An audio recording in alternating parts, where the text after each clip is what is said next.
Hi there, folks, and welcome back to Nippon Trading International's Japan Real Estate Podcast. I'm your host, Ziv Nakajima again, and this podcast is brought to you, among others, by Emil Gorgies of realestate.jp. He's a Tokyo real estate agent who specializes in serving international or mixed nationality families who are looking for the perfect family home. So Emil's an Australian. He's been living here in Japan for over 2 decades now, and for about half of that time, he's been buying, selling, and managing real estate properties in Tokyo on behalf of his own family and a great many happy clients. And he also acts as a mortgage broker on behalf of his clients. So he's got dedicated loan officers in many of the Japanese mega banks. And if you're a regular listener of the podcast, you probably already know him from our JREP, the Japan Real Estate Experts Panel sessions, which means that you're already aware of the fact that the man is an absolute fountain of wisdom on all things related to real estate in Japan, and in particular to family homes, the greater Tokyo metropolitan area, and mortgages. And most importantly, he's incredibly generous with his time and advice, which he's more than happy to provide at no cost or commitment to anyone asking. So if you've been thinking about buying your home in Tokyo, but you've been sitting on the fence for a while, or you just want to have a chat in English with a real expert, drop him a line on sales@realestate.jp. Hit him up today and start exploring your options. Okay, so today's conversation is a bit more meta, and this is a recording of a chat I had recently with a very serious and capable young man living here in Japan who's doing his preliminary research about the possibility of starting his own real estate brokerage or consultancy business here. And we talk about what it's like to work as a real estate professional in Japan, licensing, certifications, and niches that might be beneficial for a foreigner to work in specifically, and why we exist, what services we provide and how much they cost, how do realtor commissions work in Japan, and how much one can expect to earn as an agent. And then we take a bit more of a bird's eye view and we discuss Japan's property market prospects globally. What are the barriers to entry into a Japanese real estate property business? Is it necessary to have a Japanese partner? How much does it cost to set up? And also, how does the RAINS database work? Where to find listings? Why to use realtors and judicial scriveners in the first place? And that then led us to a discussion of post-settlement disputes and disagreements. And finally, a bit of sales and marketing. So how do we get our clients? How do we handle the competition? What are some various unserved niches, again, that a new player could potentially get into and so forth? So definitely good info in there for anyone thinking of pursuing a similar path, but also quite a few good nuggets for anyone interested in this market sector overall. Enjoy the conversation, and I'll see you again on the other side. So what is your experience like having been in the real estate business in Japan for about 10, 11 years now? Yeah. What's my experience? Yeah. I don't think that I can sum that up in a sentence. Maybe give me something a bit more specific. Okay. So what are your thoughts on were Japanese getting into real estate business as opposed to foreigners getting into real estate business? Real estate business, as a rule, I think is open to foreigners. If you're talking about becoming a licensed real estate agent or a licensed real estate professional, that can be very challenging to foreigners. It's one of the more difficult certification tests that you can take, even for Japanese. I think the pass rate is about 15-17%. So for a foreigner, with the amount of legalese and kanji and professional terms that are included in the study materials, it's a very, very challenging test. Otherwise, the foreigners who I know who are dealing in real estate in Japan, naturally, that they find themselves best served by working in the niche that they occupy. So they serve foreigners in one way or another. They help them buy, they help them sell, they help them rent apartments. And it's a bustling, active, profitable market. I know quite a few foreigners who are active in it. Obviously, a lot less than Japanese, but yeah. It's so the exam is called like Takken, right? And is the license also called the Takken? Yeah. Okay. So like, because from what I know, it's like with one real estate license, you're only allowed to have up to like 5 people in working in your company, right? I'm not aware of that. We're not Takken, and we don't plan to be a real estate brokerage or agency, so I haven't really dug into that. I'm sorry. Okay. Could you tell me more about your business? Yeah, we represent investors and buyers of holiday homes and buyers of land, whatever foreigners who are interested in buying, selling, or managing properties in Japan. So we represent them here as their proxies. So they don't have to come here if they don't have to, or even if they live here, but they don't want to be involved in the meetings, and they want somebody to either hold their hand and guide them through the process, or to facilitate the entire process on their behalf. So we work with the real estate agencies, or with the property managers, with the building management companies. We're like an extension of the buyer. Oh, interesting. So it's because I'm just making assumptions here, but is it because it might be difficult for foreigners to negotiate with Japanese only real estate companies, especially when they want to. The Japanese professional companies in most locations around the country tend to be very foreigner shy, or at least they've never had the experience of working with foreigners. The vast majority of them can't speak, read, or write English. They can't, especially if the foreigner is residing overseas, they don't know how to receive and send funds overseas. They don't know how to handle online documentation or signings or anything of the sort that would actually enable foreigners to deal with them. And for that purpose, except for central Tokyo, central Osaka, Niseko up in Hokkaido, and a few other little spots around the country where for one reason or another are more internationally renowned areas. So there you could potentially find some professionals who could work with you as a foreigner. In Tokyo, for example, I know 2 or 3 reliable ones. In Osaka, maybe 1. Fukuoka, I know they exist, but we haven't worked with them. I can't really recommend or not recommend them, but I think there's only 2 or 3 of them. So the rest of the country, it's just completely out of the question, and you have to work with a local Japanese company. And to do that, if you're not here or you're not fluent in the language, and sometimes even if you are, just because you're a foreign face or your name is foreign or you've got an accent, it's quite challenging. So for that reason, that's half of the reason for our existence.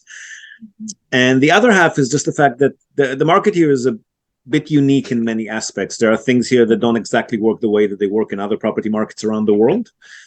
So it's quite handy, even if you can logistically function in the market, it's quite handy to have somebody who's on your side, because real estate agents, by nature of their position, I mean, they could be appointed by the buyer, they could be appointed by the seller, but they're really transactional. Their job and their purpose and their goal is to finalize transactions.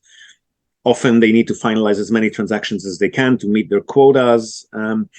They're not, even if they're representing the buyer or the seller, they're not going to necessarily tell them what to watch out for, what questions to ask. They're not going to float. They're going to be very honest and professional, because it's Japan. I mean, they don't swindle you or run off with your money or what, but they're not going to go out of their way to make sure you're getting the best deal that you can get. You know, if you're interested in the property and they think you might buy it, they'll say, yeah, let's buy it. You know, so it helps to have somebody professional on your side who has only your interest in mind. So we don't have a particular pool of properties that we're interested in selling. We don't get extra commissions if we sell the properties that we list ourselves. We're strictly on the buyer side or on the customer side. And we don't mind which agency we work with, which city we purchase in. We just try to give them the best professional advice and to tell them the right questions to ask and the answers that they should be expecting to receive. So that's the other half of our, the other reason for our existence is this professional advisory that we give to customers. So, like, what is the range of commissions that you can maybe make any sort of income from, especially in your industry? The legal, so the real estate brokerage commission is defined by law. It's 3% plus 60,000 yen plus tax. Mm-hmm. We charge a similar amount as an added payment. So our fee is separate to the realtors. But if the property is very, very cheap, for example, you know, out in the Japanese countryside, you can buy properties for $5,000, $10,000, for example. So we do have a minimum cap, a minimum limit that we will charge. So regardless of how cheap the property is, the minimum that you'll need to pay us to facilitate the purchase is 5% of 5 million yen, so about 250,000 Japanese yen. 250,000 to facilitate the service, right? 5% of 5 million yen to conduct full purchase facilitation. So we'll research, we'll conduct due diligence, we'll contact agents and sellers, and we'll keep on doing that until we find the property that we're all satisfied to move ahead with.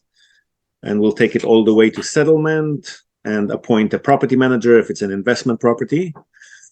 And all of that is done under a fixed price that depends on the price of the property. So it's 3 or 4 or 5% of the property price, depending on the price of the property.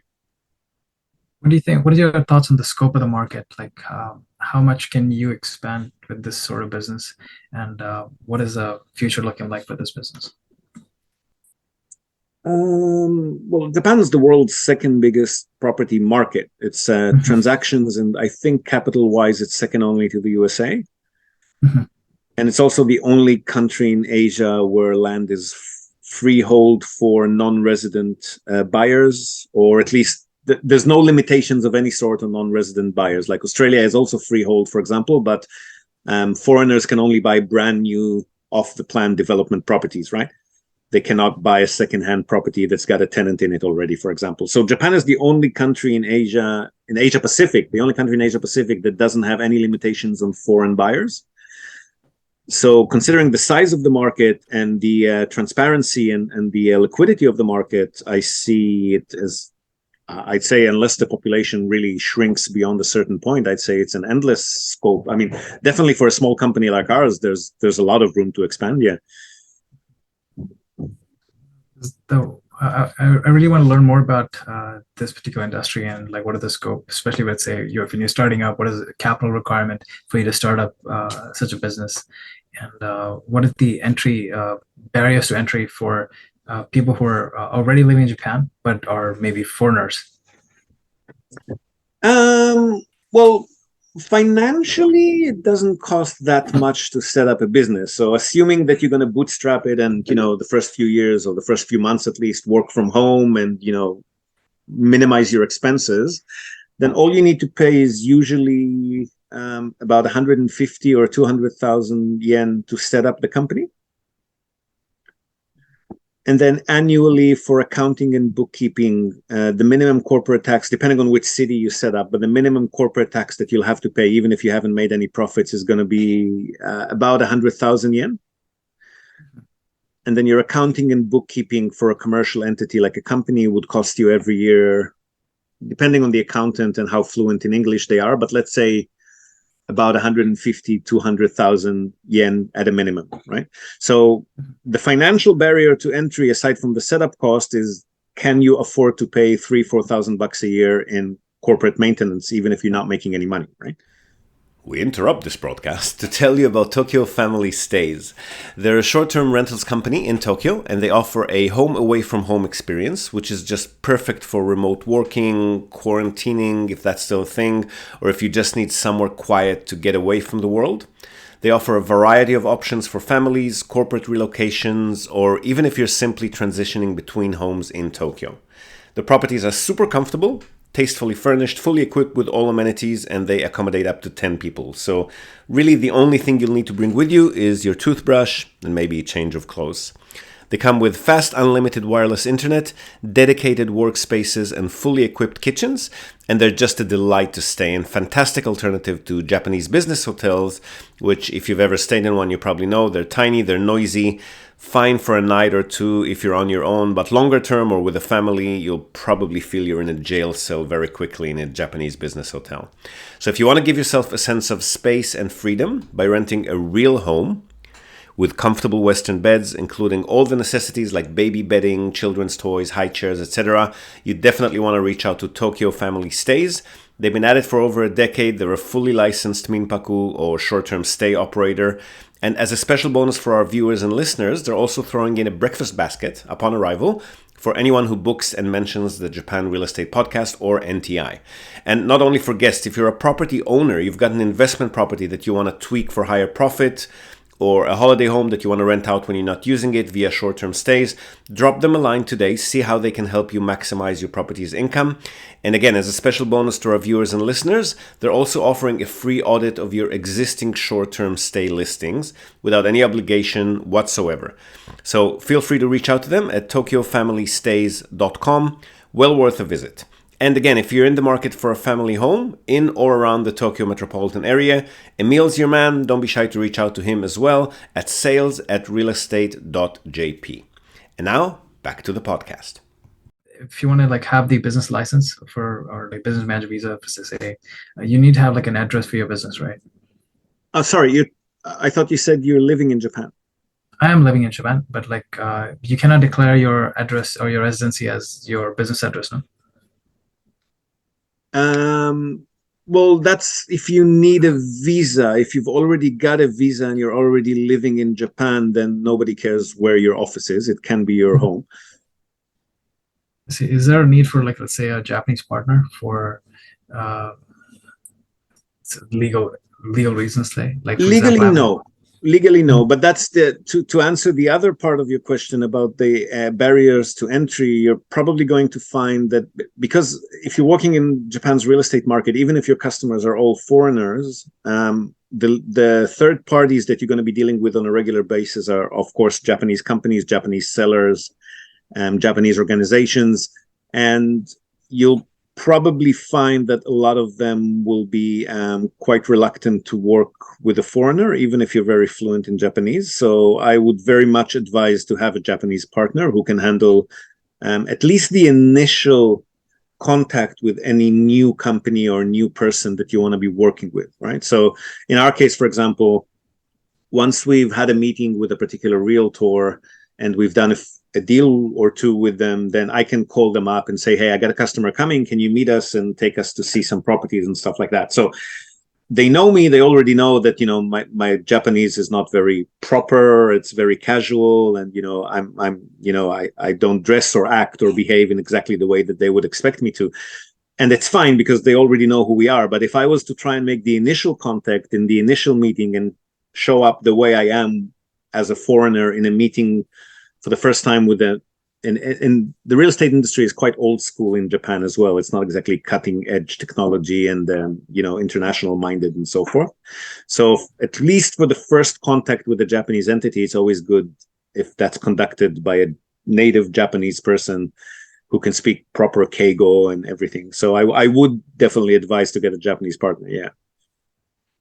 So suppose you're starting like do you know much about realtor business? Realtor? Yeah. Yeah, we work with them on a daily basis. Well, what's the question? So suppose you're starting up like a realtor business as opposed to the real estate brokerage business. Would you be? Do you need to like? How do you access the property markets? Like say you yourself you're going to hire a realtor with a tuck-in or like the license. You can have like up to 5 real estate agents. So say you don't want to work with any real estate companies anymore, and you want to do it directly by yourself. In this scenario, like what is how would you access the property markets without the realtors? Well, without the tuck-in license, you don't have access to the RAINS database. The internal Japanese, I'm not sure if it's a government database or a real estate association database, but anyway, it's the main online database that all agents access. Mm-hmm. But almost all of the properties that you'll find in there, you're going to find on MLS websites as well. So it's not crucial. For example, when we do our research, we don't even access RAINS. We just go and look online, or we contact agents that we've worked with in the past and ask them for deals in that particular criteria and so forth. And then they might go and search RAINS for us, but it's not a limitation for us to be able to work now. So as far as I know, like even if let's say you don't want to bring the person with the tuck-in license, but you just want to get the realtors. In this scenario, like if you want to, let's say, borrow this person's license to operate the business, I think that costs you easily like 250, 30 sanjuman. Well, you're not going to be conducting real estate transactions by yourself without a license. You're not allowed to. Okay. So you would have to work with a tuck-in, but if you contact the listing, let's say you found a property and you have a customer who's interested in that property is anyway going to be listed by a Japanese realtor, right? Those are the people who make those listings appear online, right? So they get paid by the seller in any case, and the buyer side needs to pay them a commission in any case as well. So you can't collect that commission unless you're a licensed realtor and can do the transaction yourself in any case. So I'm not sure what you mean by borrowing them or using them exactly. Because I've seen a lot of real estate companies, and like because the tuck-in rule, right? Where if you have like one person with a license, you can hire up to 5 real estate agents, and all of them can have actually profit off the commissions. So this because I have a few friends who've done the same, and the reason I bring that up is because there are some companies who, instead of having to hire another person because they already have one person with that license, they don't want to hire one more person to hire another 5 agents. So what they essentially do is they rent out this person or this person's license and they pay them like a monthly fee, like a Niju Sanjuman for the licensing the rent. So that they're able to hire 5 more people. Pretty much, yes. Yeah. Okay. Well, that's so. Is that what you're planning to do? You're planning to become a licensed brokerage?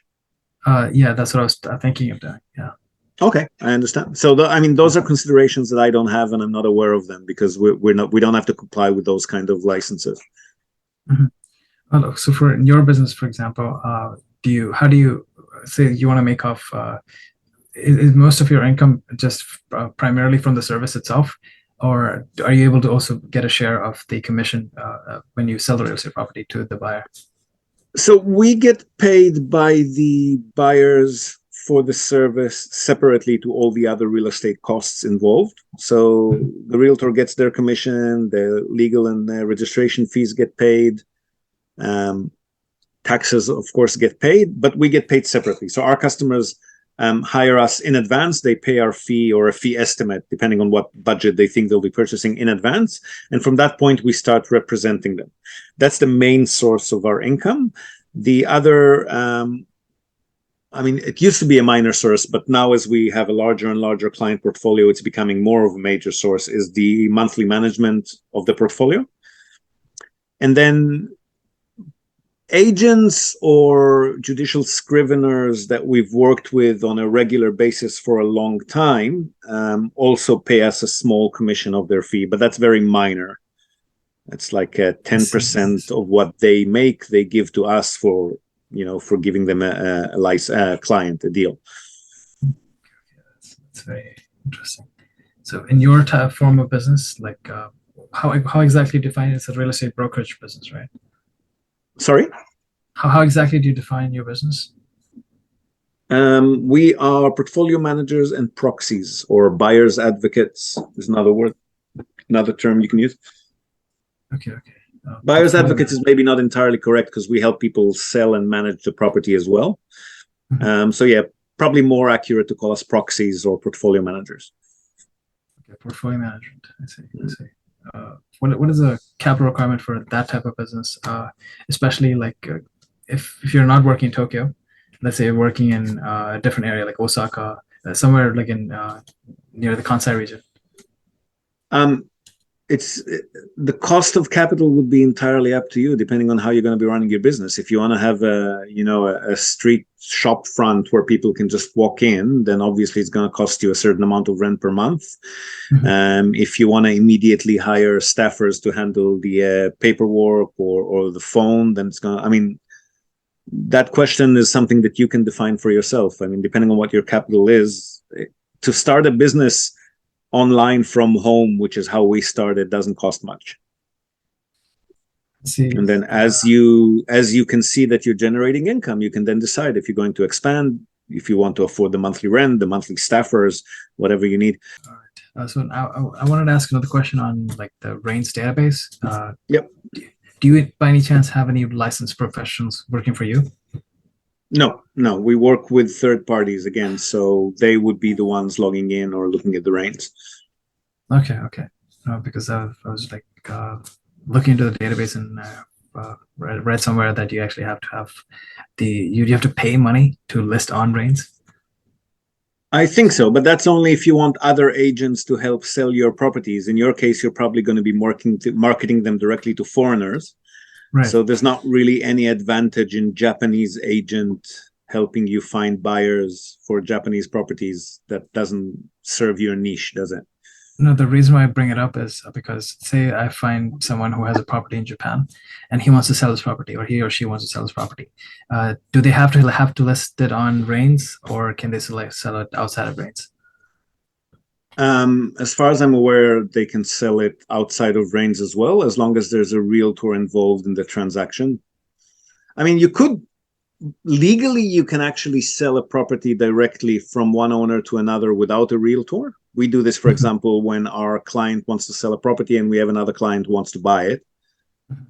And you could even sell a property without a judicial scrivener. You could actually go to the Legal Affairs Bureau and conduct the ownership transfer yourself together with the seller. But that's highly unrecommended if you want to avoid future complaints and disputes and whatnot. Why?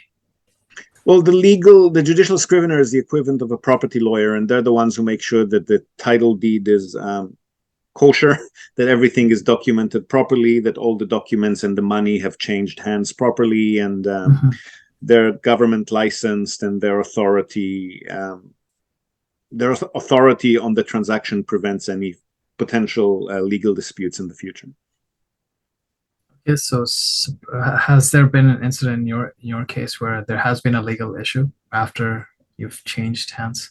Not legal, no. We've had a dispute or complaint from our end. On one occasion, we found out that the realtor, I don't know if it was through a fault of their own or just the seller misled them, I'm not sure, but they've misrepresented the information, some of the information related to the property, which we only found out after the purchase. We relayed the information to them. We, submitted an official complaint to the company, and they ended up reversing the transaction, refunding all of the costs plus compensation. They're very concerned about their license not being renewed if there are too many complaints against them. So Japan, as a rule, is not really a litigation kind of environment. People here try to avoid legal action as much as they can. Yeah, because of the 99%. That's criminal law. No, that's nothing to do with that. Oh, okay. But that's criminal law. No, they don't like conflict, and obviously court is like the epitome of conflict, so they just prefer to avoid it. But like in a scenario where the information has been misinformed, or it could be a criminal offense. It could be, but I think more significantly for the realtor, they could lose their license, right? Yeah, that's what they're most concerned about. Now, if you've been following this podcast for a while, and in particular our JREP sessions, you're probably more than familiar with Blanca Kobayashi of Arc Reform. They're a bilingual renovation company serving clients in the Kanagawa and Kanto area, so Tokyo, Chiba, Saitama, Kawasaki, Yokohama. They can handle simple, small-scale projects as well as full house renovations, and they will work with you on the perfect design for your dream family home. But not only homes, Arc Reform also handle commercial property renovations, offices, restaurants, bars, shops, you name it, from traditional classics to the latest trends in interior design and renovations. So you want to email them for a free consultation and quote at info@arcreform.com. That's ARK reform, all one word, .com, and give your home or commercial space the love and care that it deserves.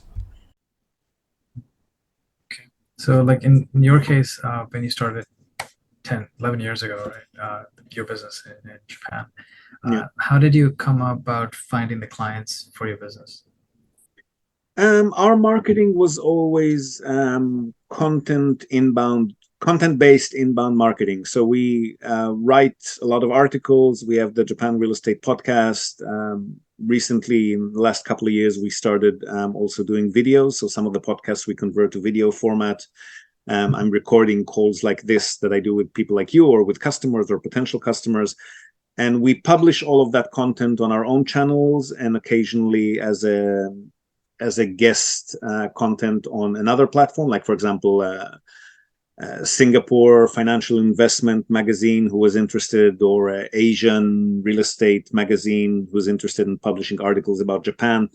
We just make sure that our content is spread as far and as wide as possible. We're active in groups and forums. We answer questions. We run our own groups and forums where people are actively asking questions, receiving answers. And by being seen in the places where people who might be interested tend to populate, they eventually, when they do want to take action and purchase a property, then we just automatically come to mind as, oh yeah, that person's been posting about real estate for a few years now. They must know what they're doing, and then they contact us.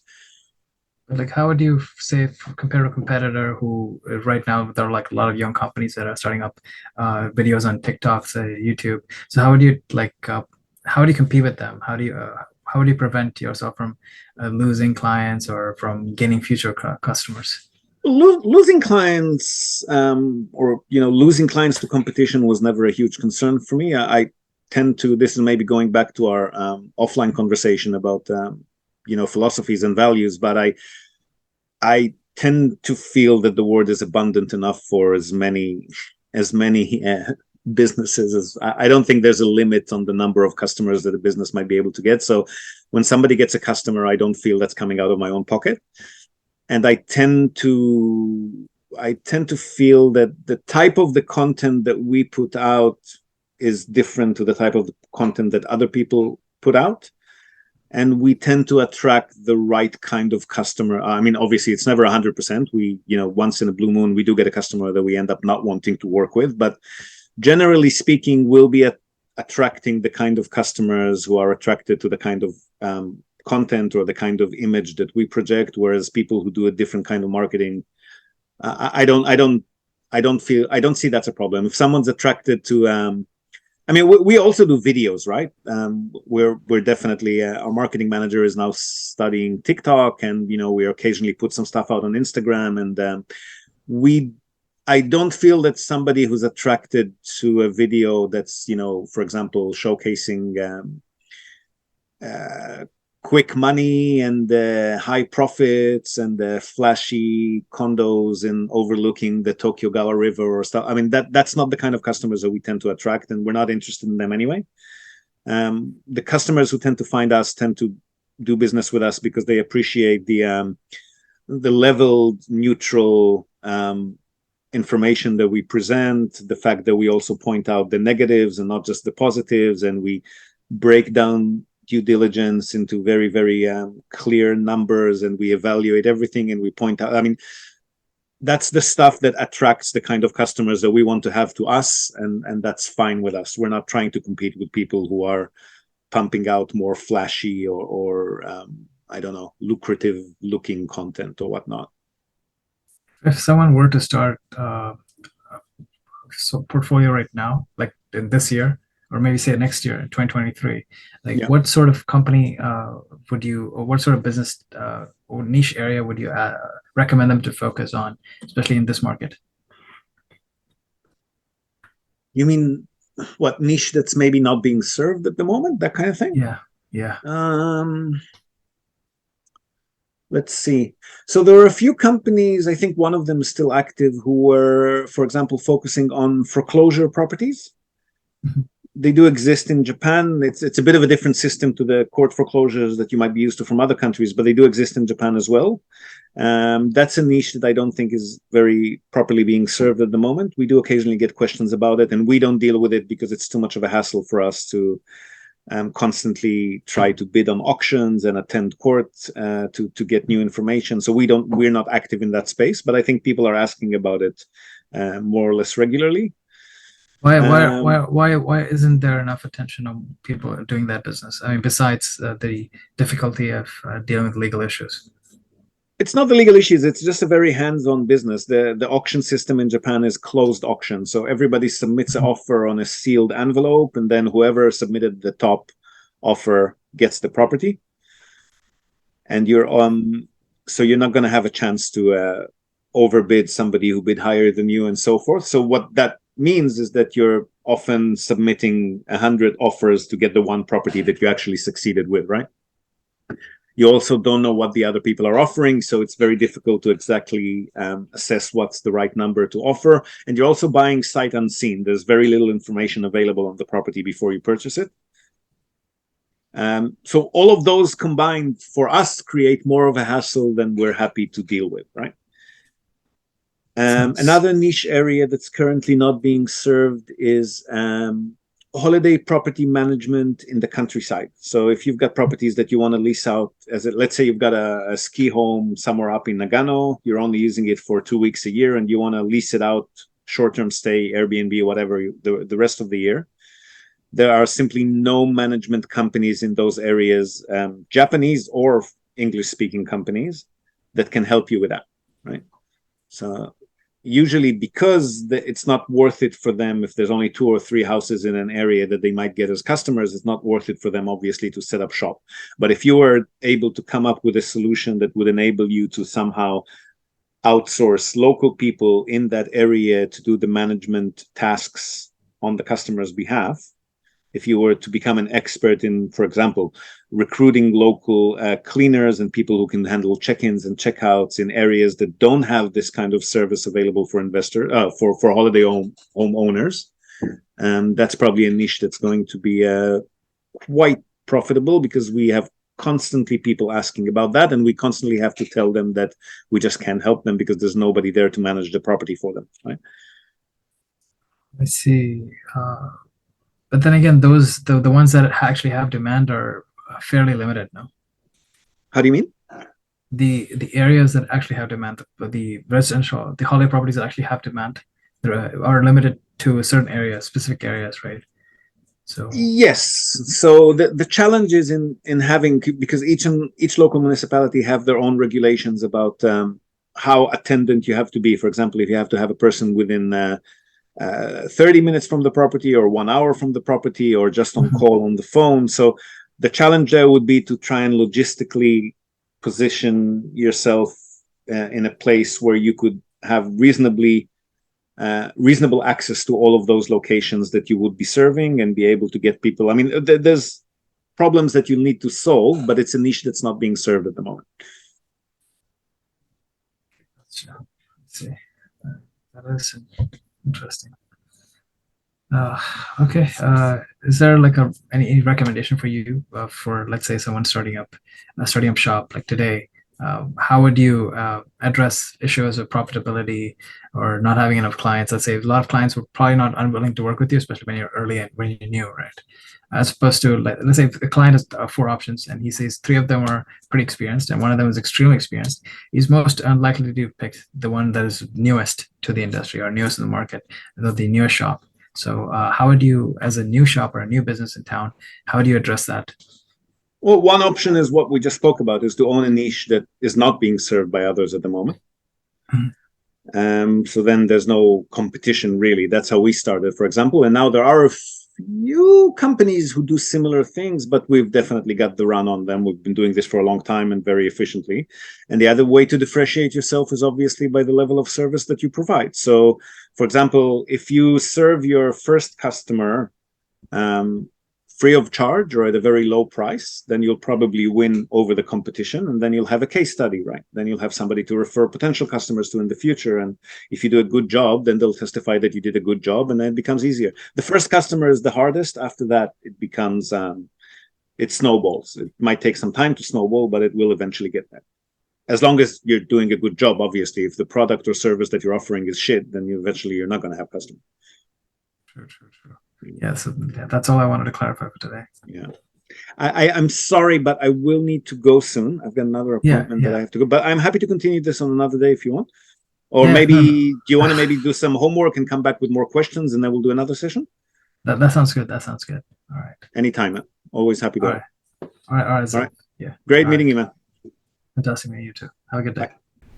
So there you have it. Nice little peek behind the curtain of how the real estate industry in Japan works overall, with a bit of a gaijin foreigner twist for you. Hope you found some value in it. Now, before we go, we're also, as always, going to tell you and also link to our other sponsor's website. That's Hiroshi Shimizu, immigration lawyer and administrative scrivener. If you're thinking about moving here on a more permanent basis, or you're already in Japan on some sort of a temporary visa and you want to switch to a longer term or permanent one, or if you're considering setting up a local company or a branch office of a foreign company and you've got any sort of business or visa related inquiries, or even if you just want to find out what your options are on any of these topics, feel free to contact Hiroshi Shimizu. You can find him at japanimmigrationexperts.com. And he can help you set up a company, apply for any kind of visa, or just provide you with the best advice and extremely affordable consultation related to these topics. And he's already done that for many of our listeners. So feel free to reach out to him. Again, that's japanimmigrationexperts.com, and you'll be well on your way. And that's it from us for today, folks. Hope you've enjoyed this episode of the Japan Real Estate Podcast. Do share it with your networks, and please let us know what you think. So leave us a short rating or review on the iTunes Store, on Spotify, or just drop us a line in the comment section of wherever you might have found this episode. We love hearing from you. Hope to have you with us again next time, and until then, have a great day or night ahead. Yoroshiku.